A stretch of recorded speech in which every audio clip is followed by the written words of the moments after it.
Dans le district d'Agios Dimitrios, à Athènes, ces terrains abandonnés sont devenus des jardins collectifs urbains. Miria Androutsou est maire de ce district. Comme ailleurs en Grèce, ses administrés ont été durement frappés par la crise de l'euro et par les mesures d'austérité. Ici, le taux de chômage atteint 30%. La plupart des personnes qui cultivent ces jardins sont sans emploi. Certains donnent une partie de leur production à la banque alimentaire locale.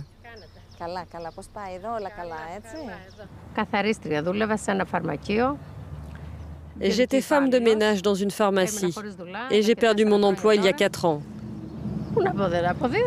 Qui est responsable de cette situation? Pour moi, c'est les anciens gouvernements et aussi ceux qui sont au pouvoir aujourd'hui. Ils se rendent bien compte que c'est de pire en pire et ils continuent de nous envoyer droit dans le mur.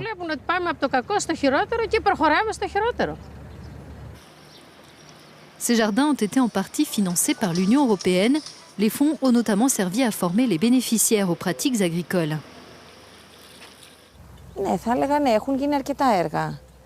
On a reçu le soutien de l'Union pour mettre en place ces jardins. Ce qui fait que beaucoup de gens ont changé d'avis sur l'appartenance de la Grèce à l'Union.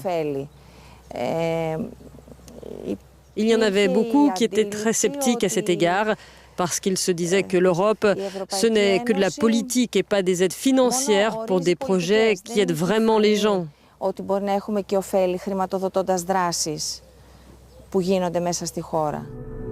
Subventionner des projets, c'est l'un des objectifs principaux de l'Union depuis son origine. La Grèce, par exemple, a reçu des milliards d'euros depuis son adhésion en 1981 et aujourd'hui, elle touche un montant 6 fois supérieur à sa contribution. D'après la mairie, cette école n'aurait pas pu être construite sans l'aide de l'Union à hauteur de 700 000 euros. Autre exemple local de ce que gagnent les Grecs à faire partie de l'UE. Reste l'idée ancrée chez beaucoup qu'une bonne part des fonds européens a été gaspillée ou mal gérée. La question, c'est de savoir comment l'argent a été utilisé. A-t-il servi pour des projets de développement? Est-ce qu'il a permis de créer de l'activité ou des emplois et de soutenir l'économie du pays? Ou est-ce que cet argent allait à des projets qui étaient de la poudre aux yeux, où les bénéfices n'étaient qu'à court terme et en aucun cas à long terme? Pour de nombreux Grecs, les Jeux Olympiques de 2004 illustrent parfaitement ces projets synonymes de poudre aux yeux.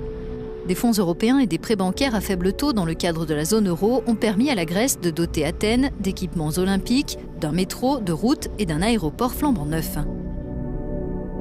Comme le montre ce graphique, le PIB de la Grèce a progressé une fois qu'elle a rejoint l'Union, puis la zone euro, avant de décliner lorsque la crise de l'euro l'a frappée. Face à l'ampleur de sa dette, la Grèce se dirigeait alors droit vers la faillite et vers une sortie de la zone euro. Cette dernière issue a été évitée, mais au prix fort. En contrepartie des 3 plans de sauvetage d'un montant total de près de 360 milliards d'euros, le pays a accepté de réformer et d'adopter des mesures d'austérité, comme des baisses dans les pensions de retraite et des hausses d'impôts.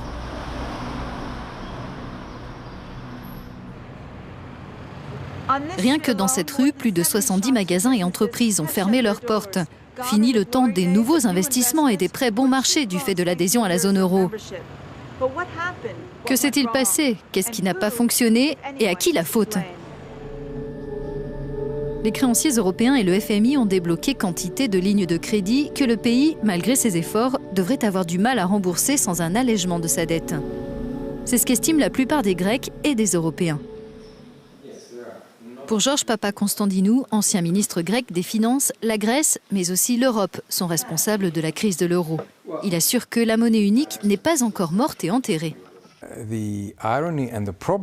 L'ironie de la situation et le problème que nous avons aujourd'hui, c'est que la situation économique nous oblige à aller vers une plus grande intégration et à compléter cette construction que nous avons entamée il y a 10 ans. Or, les politiques vont dans la direction totalement opposée. Elles sont beaucoup plus nationalistes et repliées sur leur propre pays. La vraie question, c'est de savoir comment mettre en cohérence ces deux aspects, comment convaincre les citoyens que la seule manière pour la zone euro d'assurer sa survie, c'est une plus grande intégration.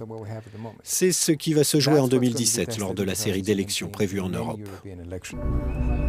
Ces décisions concerneront certainement aussi la crise des réfugiés qui a alimenté le populisme à travers l'Europe et l'euroscepticisme dans certains pays européens.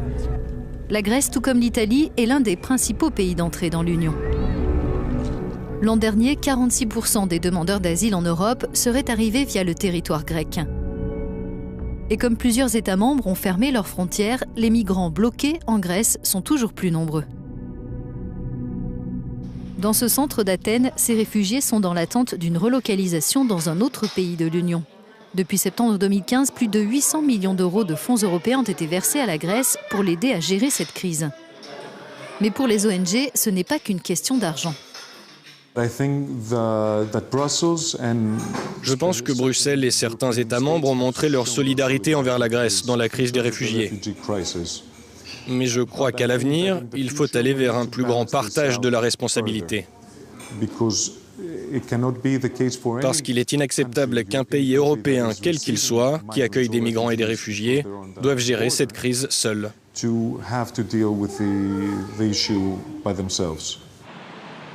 Dans le sillage de la crise de l'euro, puis des réfugiés, les Grecs sont devenus les champions de l'euroscepticisme devant la France et le Royaume-Uni.